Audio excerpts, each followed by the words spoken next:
everyone, I'm Shaylin here with Reedsy. So today we're back with another mini Q&A and we're going to be fielding a couple of your questions. So if you have any future questions that you would like covered, you can leave them in the Google form linked in the description.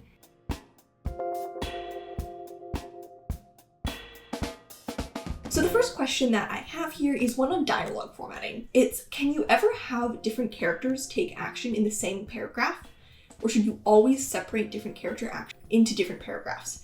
Sometimes I want to write something like Jane smiled and Harry blushed, but I don't want to violate convention if it will create confusion. So there's nothing wrong with the example that you gave here. This should be totally clear. Now, what I will say about this is you can have multiple characters taking action in the same paragraph. What you just don't want to do is misattribute the dialogue beat. So this would be confusing and incorrect if you had a line of dialogue from Harry and then it read, Jane smiled and Harry blushed. Because we're opening with Jane there in the action beat, it's going to feel like you're attributing the dialogue to Jane. The general rule is you just want to make sure that when you're using action beats alongside dialogue, you're not using the action beats in a way that misattributes who the dialogue beat belongs to. It's totally okay to have two characters taking action in the same sentence and even in the same paragraph, as long as it's not causing clarity issues in terms of dialogue attribution. So this is a publishing question. Someone had asked, please, anything to demystify the process for what happens when you've found an agent and what actually goes on after you've been put on submission.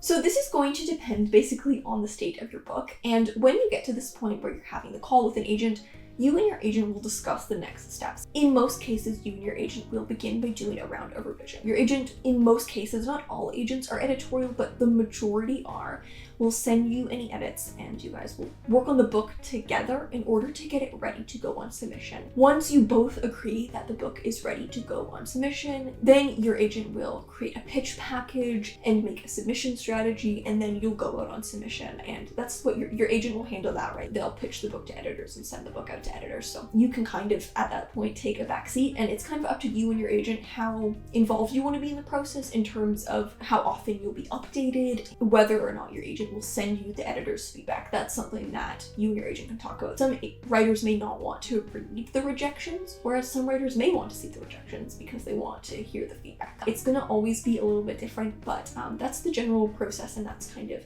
a conversation that you'll have with an agent at that time. I thought this was a really interesting question, and so I wanted to address it because I don't see it brought up that much. Managing that mini depression when you finish a project, writer's mental health. I haven't seen this brought up a lot, but I think it's very real. I think sometimes when you put so much work into writing something, especially if it's a novel and it's a long novel, you can feel a little low when you finally finish the draft. First of all, I would recommend finding a way to celebrate, but also it's okay if you do feel a little sad. That is normal. I usually feel a little sad when I finish a first draft, actually, and I've kind of learned to just let myself feel that and know that it will pass. I think my biggest tip for this is to have other things that you're looking forward to. I always get a little sad nearing the end of a first draft for me, like the last few chapters, I'll start to get a little sad because I don't want to be done writing it. And so I like to start kind of hyping myself up for what I'm going to work on next so that I have something in the future to look forward to. If I have nothing to look forward to when I'm done the draft, it kind of feels sad and I'll procrastinate writing the ending.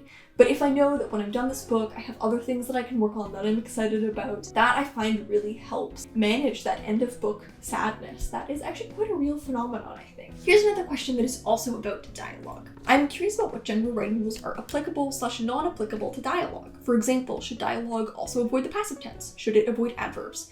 Should exclamation marks be limited just like in prose? So I think the general guideline that I would say is that dialogue will follow principles of good writing, but probably a little less strictly.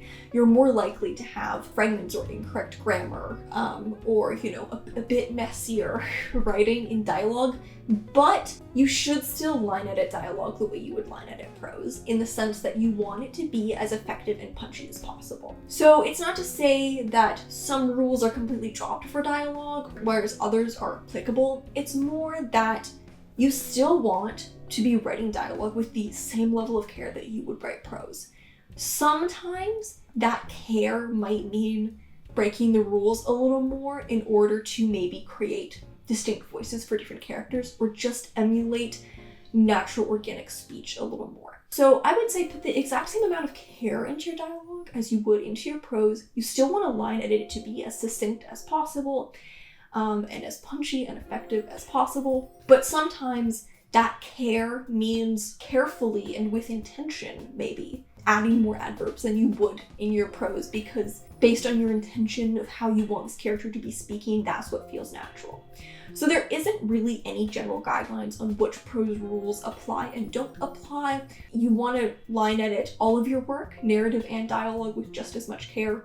Sometimes the way you apply the rules may be a little different to dialogue based on how that individual character speaks. Alright, so this is going to be the last question of this mini Q&A. How do you skip through time fluidly and naturally in a story? Short amounts of time, like to later in the day, or large amounts of time, like months or years, without making it feel jarring and breaking the flow of the book. The easiest way to skip through time is just to use chronology tags, and I think a lot of writers are afraid of chronology tags. They worry that it's telling or that it's jarring, but it's really not. A chronology tag is something like later that day, 3 hours later, a month later, the next year, the next summer. It's any statement of time that you would typically put at the start of a sentence, and usually the start of a scene or paragraph, to indicate where we are in time.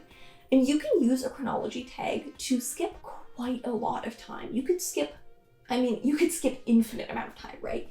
Literally, you could write 1 billion years later if you wanted to.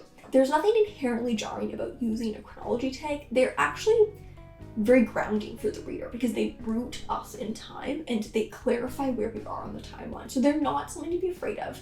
The other thing that you can use to kind of fast forward through time would be narrative summary. If you're worried about a time skip being jarring, maybe instead of just skipping right to it with a chronology tag, you want to bridge it with narrative summary, where you could summarize in a condensed, succinct paragraph or even a scene what happens over this longer period of time in order to more naturally ease us into the time skip. So if you want to cover, say, a month, you could say over the next month and kind of give a few details of what happened over the next month, but it's still very succinct. It could just be a couple sentences, maybe a paragraph, maybe it's more detailed, and kind of ease us into that time skip if that's something you're worried about. So that is all for today's mini Q&A.